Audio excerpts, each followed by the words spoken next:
உங்க ஊர்ல ஓடாத அவ்வளவுதானே, படமே வராதுன்னு அப்படி உலகம் பூரா ஓட போகுது. உங்களுக்கு தமிழர்னாவே ஒரு வெறுப்பு. தமிழிலிருந்து பிறந்த மொழிங்கிற ஒரு வரலாற்று உண்மையை சொன்னதிலேயே கன்னடர்களுக்கு வெறுப்பு இருக்கு. தமிழிலிருந்து வந்ததுன்னு சொல்றதுக்கு, இந்த உண்மையை ஒத்துக்கிறது கூட மனசு இல்லை, அவ்வளவு வெறுப்பு இருக்கு. ஆனா அதே கர்நாடகால இருந்து வந்த ராமசாமி பெரியார் அவர்களுக்கு தம்பி தமிழ்னாவே வெறுப்பா இருக்கு. தமிழை சனியை ஒழிங்கிற. அதே கர்நாடரை வந்து நாங்க தமிழர் தலைவராக இருக்கணும், தந்தையா இருக்கணும். எப்படி இருக்கு பாருங்க. தமிழ்னாவே அவ்வளவு கசப்பு, அவ்வளவு அருவருப்பா இருக்கு அவங்களுக்கு.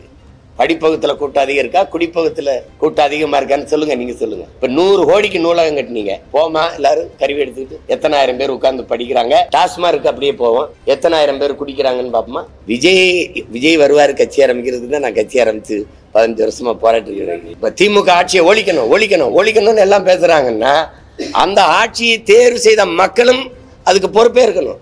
உங்களுக்கு என்ன, என் வாக்கு குறைஞ்சு நான் தோற்று போகணும் அப்படியா? பின்ன என்ன சரி, தேர்தலில் வாக்கு எண்ணும்போது என் வாக்கு குறையாம இருந்துச்சுன்னா நீங்க என்கிட்ட வந்து நேரில் உனக்கு பிரச்சனை என்ன பிரச்சனை? உனக்கு என்ன காம்படிஷன்?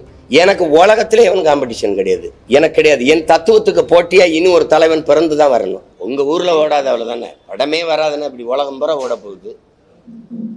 உலகம் பூரா 13 கோடி மக்கள் உலகம் பூரா தமிழும் பரவி வாழ்றான்.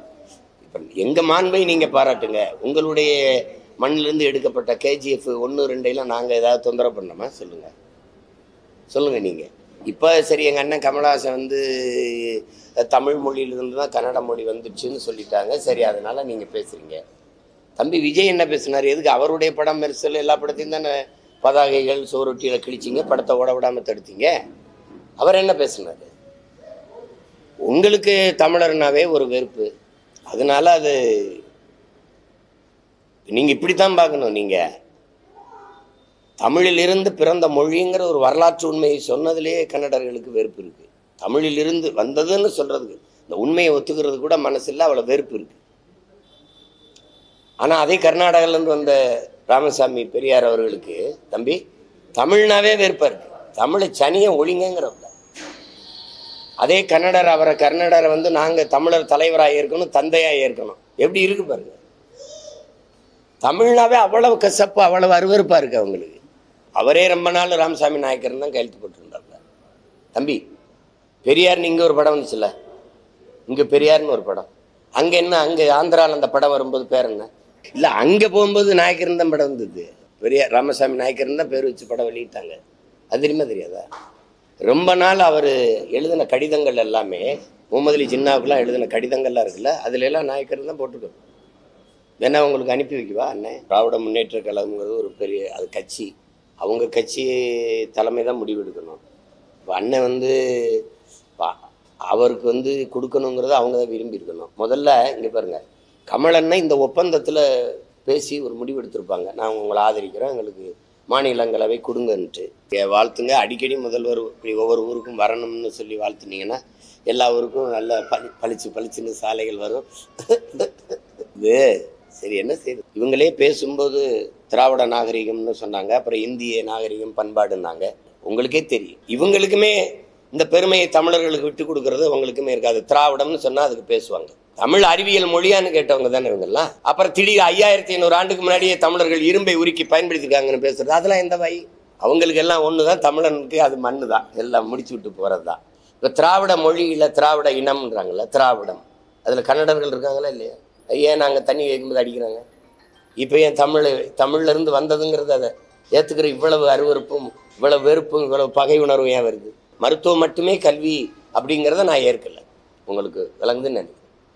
எங்களுடைய பார்வை, ஒரு நாட்டில் மருத்துவ கல்விக்கு மருத்துவர்களுக்கு மதிப்பு அதிகமாக இருக்குது என்றால் அந்த நாடு நோயுற்ற சமூகம்னு அர்த்தம். அந்த நாடு நிறைய நோயாளிகளை கொண்டிருக்குது அப்படின்னு அர்த்தம். படிப்பகத்தில் கூட்டம் அதிகம் இருக்கா, குடிப்பகத்தில் கூட்டம் அதிகமாக இருக்கான்னு சொல்லுங்க, நீங்க சொல்லுங்க. இப்போ 100 கோடிக்கு நூலகம் கட்டினீங்க, போமா எல்லாரும் கருவி எடுத்துக்கிட்டு எத்தனை ஆயிரம் பேர் உட்கார்ந்து படிக்கிறாங்க. டாஸ்மார்க் அப்படியே போவோம், எத்தனை ஆயிரம் பேர் குடிக்கிறாங்கன்னு பார்ப்போமா. சமூகத்தை எதை நோக்கி நகர்த்துறோன்னு இருக்குல்ல, சாராய கடையை வீதிபுறம் திறந்து வச்சுக்கிட்டு சட்டம் ஒழுங்குன்னு பேசுறது எவ்வளவு வேடிக்கையானதுங்கிறத நீங்க கேள்வி எழுப்பி பார்க்கணும். அதனால தம்பி சொல்றதுல நீட்டுங்கிறது இருக்குது, அதை எல்லா தமிழ்நாடு மட்டும்தான் எதிர்ப்புணர்வை காட்டுது. எந்த நாட்டில் இல்லாத கொடுமை என் நாட்டில் தான் ஒரு விரும்பிய கல்வியை கற்கிறது அவ்வளவு கொடுமையாகவும் கடினமாகவும் இருக்குது இங்கே தான். அதனால தம்பி சொல்றது சரிதான். அதுக்காக நம்ம நீட்டில் எழுதி மருத்துவர் ஆக முடியுங்கிறதுக்காக உயிரை மாய்த்து கொள்ளுகிறதுலாம் ரொம்ப மன வலியை தருது. நம்ம பிள்ளைகள் அதுக்கு நம்ம துணிவும் வரணும். சரி வரல விடுவோம், அடுத்த முறை எழுதுவோம் அப்படிங்கிற ஒரு துணிவு வரணும். நாங்கள் என்ன இல்லை, நாங்கள் 2 பேரும் என்ன பகையா? அண்ணன் தம்பி தான் நாங்கள் 2 பேரும். அவரை எதிர்த்து போடுறதுக்காக நான் கட்சி ஆரம்பித்து வேலை செய்கிறேன்னு நினைக்கிறீங்க? நான் கேட்குறது உங்களுக்கு விஜய் வருவார் கட்சி ஆரம்பிக்கிறதுக்கு தான் நான் கட்சி ஆரம்பித்து 15 வருஷமா போராட்டி இருக்கிறேன். சோம்பலும் ஓய்வும் அரசியலில் தற்கொலைக்கு சமம். உங்களுக்கு விளங்குதுன்னு நினைக்கிறேன். வீர சுதந்திரம் வேண்டி நின்றார் வேறொன்று கொள்வார் அப்படிங்கிறான் புரட்சி எங்க பாட்டன் பாரதி. அது மாதிரி எங்களுக்கு வேண்டியது வெறும் தேர்தல் வெற்றின்னு நாங்கள் பார்த்து இந்த களத்துக்கு வரல. இப்போ திமுக ஆட்சியை ஒழிக்கணும்னு எல்லாம் பேசுறாங்கன்னா அந்த ஆட்சியை தேர்வு செய்த மக்களும் அதுக்கு பொறுப்பே இருக்கணும். மக்கள் மீதும் அந்த தவறு அந்த குற்றம் படுகிறது, அதுவும் படர்கிறது. அதை புரிஞ்சுக்கணும். வாக்கு என்பது 1500க்கு விற்கிற ஒரு பண்டம் அல்ல.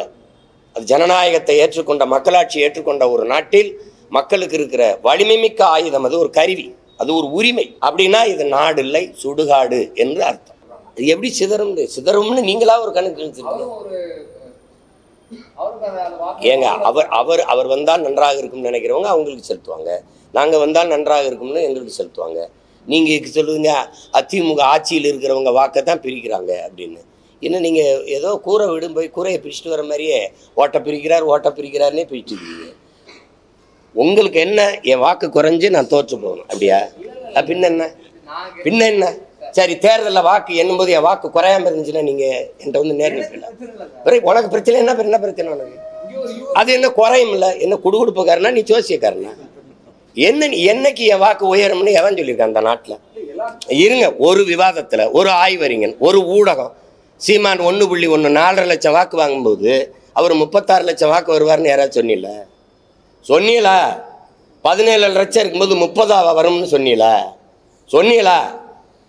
அப்புறம் என்ன காம்படிஷன்? எனக்கு உலகத்துல எவன் காம்படிஷன் கிடையாது, எனக்கு கிடையாது. என் தத்துவத்துக்கு போட்டியா இனி ஒரு தலைவன் பிறந்து தான் வரணும். புரியுதா? அதை பிரிச்சு போடுவாரு அப்படின்னு. நாங்க என்ன அண்ணன் தம்பி பங்காளி சண்டையில் அது சொத்தை பிரிக்கிற மாதிரி பிரிச்சுக்கிறீங்க? எனக்கு நீ ஓட்டு போடலைன்னா போடாம போட விருப்பம் இல்லைன்னா போ. பாரதிய ஜனதாவை எதிர்க்கணும். அது பாசிச கட்சி, ஆட்சி செய்கிற ஒரு கட்சி, அது மதவாத கட்சி. அதை வீழ்த்துறதுக்கு நாமெல்லாம் ஒன்று சேரணுங்கிறாங்க. இப்போ நான் எந்த பக்கம் சேரலாம்ன்றீங்க? புரியுதா? ஒன்னா நின்று திமுக வீழ்த்துவோங்கிறாங்க. நான் என்ன முடிவு ஒன்னா நின்று வீழ்த்துறேங்கிறேன். எப்படியே புரிஞ்சிருச்சுன்னு நினைக்கிறேன். அவ்வளோதான். நீங்கள் கொள்கை நல்லது செய்யணுங்கிற கொள்கை இருக்கிற கட்சி சொல்லுங்க, போய் சேர்ந்துக்கிறேன். நான் தான் முடிவு. நீங்கள் தானே கேள்வி கேட்குறீங்க. இந்த கட்சி நல்ல கொள்கையை வச்சிருக்கு போங்க அப்படி சொல்லுங்க. நல்லது செய்யணும் அப்படின்னு. நல்லது செய்யணுங்கிற கட்சி சாராங்க கட்சி விற்குமா? அதை போய் என் தம்பி வந்தாருன்னு இப்படி பேசினாருன்னா கேளுங்க. நீங்கள் உங்கள் அண்ணன் கூட போய் சேருவீங்களான்னு? ஏங்க, நான் எவ்வளவு காலமாக ஒரு உறுதியான நிலைப்பாடு எடுத்து கொள்கையோட போயிட்டீங்க. என்னைய கொலை செஞ்சு புதைக்கிறதுல உங்களுக்கு ஏன் இவ்வளவு ஆர்வம் இருக்குது? என்னை ஒருத்தனையாவது விட்டு விட மாட்டீங்களா? இந்த கோயிலுக்கு நேர்ந்து விட்ட மாடு மாதிரியாவது என்னை விட்டு தொலைங்கள. என்னையும் போய் அதுக்குள்ள போ. என்ன கூட்டணி வையுங்கிறது. நானும் தம்பி விஜயும் சேர்ற மாதிரி இருக்குதுன்னு தனியா நிக்கிறதானே உங்க பலம். நீங்க எதுக்கு இப்ப கூட்டணிக்கு போறிய? என்னதாப்பா உங்க பிரச்சனை? நான் தனியா நிக்கிறேன்னா தனியா எத்தனை நாளைக்கு நிப்பிய? கூட்டணிக்கு போங்க. கூட்டணி வச்சிருக்கிறவங்க கிட்ட கேட்குறீங்களா?